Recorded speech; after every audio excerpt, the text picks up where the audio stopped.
અમદાવાદમાં રાજ્ય કક્ષાના મિલેટ મહોત્સવ અને પ્રાકૃતિક ફાર્મર માર્કેટનો પ્રારંભ કરાવતા મુખ્યમંત્રી ભૂપેન્દ્રભાઈ પટેલ.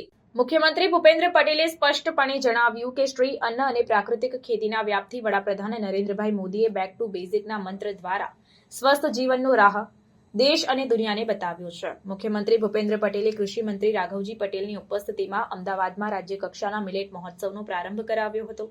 મુખ્યમંત્રી અને ઉપસ્થિત મહાનુભાવોએ મિલેટ વેચાણ પ્રદર્શન સ્ટોલ્સની મુલાકાત લીધી હતી.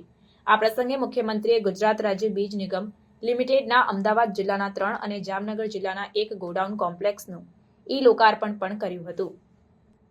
મુખ્યમંત્રી ભૂપેન્દ્ર પટેલે આ અવસરે કહ્યું કે વડાપ્રધાન નરેન્દ્રભાઈ મોદી લોકોને હંમેશા સ્વાસ્થ્ય માટે જાગૃત થવા પ્રેરણા આપે છે.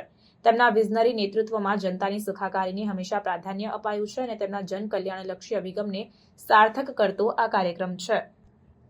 રાજ્ય કક્ષાના મિલેટ મહોત્સવના પ્રારંભ પ્રસંગે અમદાવાદના મેયર પ્રતિભા જૈન, અમદાવાદ જિલ્લા પંચાયતના પ્રમુખ કંચનબા વાઘેલા, રાજ્યસભા સાંસદ નરહરી અમીન, સ્થાનિક ધારાસભ્યો, અમદાવાદના ડેપ્યુટી મેયર જતીનભાઈ પટેલ, અમદાવાદ મ્યુનિસિપલ કોર્પોરેશનના સ્ટેન્ડિંગ કમિટીના ચેરમેન દેવાંગભાઈ દાણી, કૃષિ ખેડૂત કલ્યાણ અને સહકાર વિભાગના અધિક મુખ્ય સચિવ ડોક્ટર અંજુ શર્મા, અમદાવાદ જિલ્લા કલેક્ટર સુજીત કુમાર, અમદાવાદના જિલ્લા વિકાસ અધિકારી વિદેહ ખરે, કૃષિ આત્મા અને બાગાયત વિભાગના અધિકારીઓ, કર્મચારીઓ સહિત મોટી સંખ્યામાં ખેડૂતો ઉપસ્થિત રહ્યા હતા.